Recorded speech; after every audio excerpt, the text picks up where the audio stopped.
সংসারে নানান ধরনের ঝামেলা, অশান্তি, মনোমালিন্য থাকবেই, কিন্তু সেই নিয়েই আমাদের এগোতে হবে সংসারের পথে। সংসার সত্যি তো শান্তি পাওয়ার ঠিক জায়গা নয়, এটি একটা তপস্যা ক্ষেত্র, গুরুদেব যেটা বলে।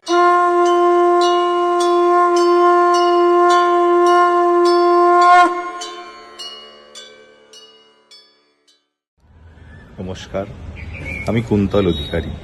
আমি কলকাতারই টালিগঞ্জের বাসিন্দা, বর্তমানে আইটি সেক্টরে কর্মরত। আমি অনেকদিন ধরেই নানান ধরনের স্পিরিচুয়াল চ্যানেলস দেখি। সেরকম করতে করতেই একদিন বোধি বাবার সঙ্গে আমার সাক্ষাৎ হয় ইউটিউবের মাধ্যমেই। তারপরে ওনার নানান ভিডিওস দেখতে শুরু করি এবং ওনার কথাগুলো চেষ্টা করি যতটা ফলো করা যায় আমাদের জীবনে সেটা করতে।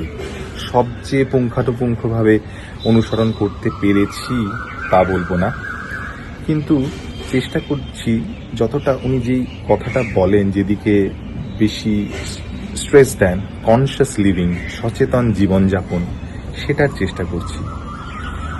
আগে আমি দেখতাম যে নানান বিষয়ে আমার মনটা নানানভাবে বিক্ষিপ্ত থাকতো, কিন্তু ইদানিং এই বইটা কর্মবন্ধন থেকে মুক্তির উপায়, গুরুদেবের লেখা, পড়তে পড়তে প্রারব্ধ, কর্ম নিয়ে নানান আলোচনা শুনতে শুনতে আমার মনের মধ্যে একটা ছোট্ট হলেও একটা পরিবর্তন আমি যেন অনুভব করতে পারছি। মানে আমার মনে হচ্ছে যে সত্যি তো গুরুদেবের কথা অনুযায়ী যে সংসারে নানান ধরনের ঝামেলা, অশান্তি, মনোমালিন্য থাকবেই, কিন্তু সেই নিয়েই আমাদের এগোতে হবে সংসারের পথে। সংসার সত্যি তো শান্তি পাওয়ার ঠিক জায়গা নয়, এটি একটা তপস্যা ক্ষেত্র, গুরুদেব যেটা বলেন। সেইভাবে চিন্তা করে আমি দেখতে পাচ্ছি যে আমার মনের মধ্যে একটা পরিবর্তন আসছে এবং আমার আচরণেও হয়তো 10% হলেও একটা চেঞ্জ এসছে।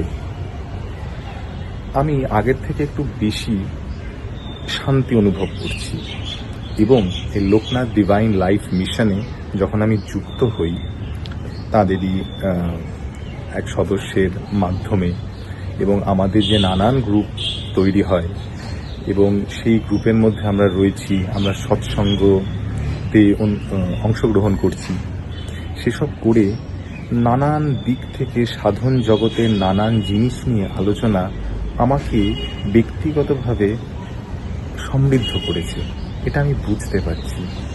এবং সকালবেলা উঠে আমি চেষ্টা করি গুরুদেবের এই পাথেয় বই থেকে একটা পাতা পড়ে দিনটা শুরু করব। তারপরে আমি দেখি যে যেন একটা অন্য আঙ্গিকে, একটা অন্য পার্সপেক্টিভ নিয়ে আমি সে সারা দিনের কাজ কর্ম করতে পারছি।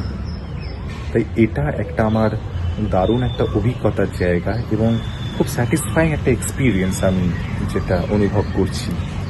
তাই আপনাদেরকেও বলবো যে বোধিশুদ্ধানন্দ ব্রহ্মচারী বাবার যেরকম আপনারা ভিডিও দেখেন ইউটিউবে, দেখুন, পারলে আমাদের মিশনের সঙ্গে যুক্ত হন, ভালো লাগবে। আপনাদের মনের মধ্যে দেখবেন অল্প অল্প করে নানান পরিবর্তন হতে শুরু করেছে।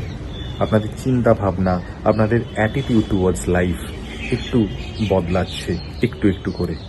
লোকনাথ ডিভাইন লাইফ মিশন সত্যি একটা অভূতপূর্ব, একটা খুব সুন্দর একটা অনুভূতির আর এক নাম, যেখানে লোকনাথ বাবার পথ ও সাধন পথ অবলম্বন করে আমরা চলছি। ভজন ব্রহ্মচারী বাবার কথা নিয়ে আলোচনা হয় এবং আমাদের পথপ্রদর্শক গুরুদেব শ্রী শ্রদ্ধানন্দ ব্রহ্মচারী তো রয়েছেনই। প্রণাম।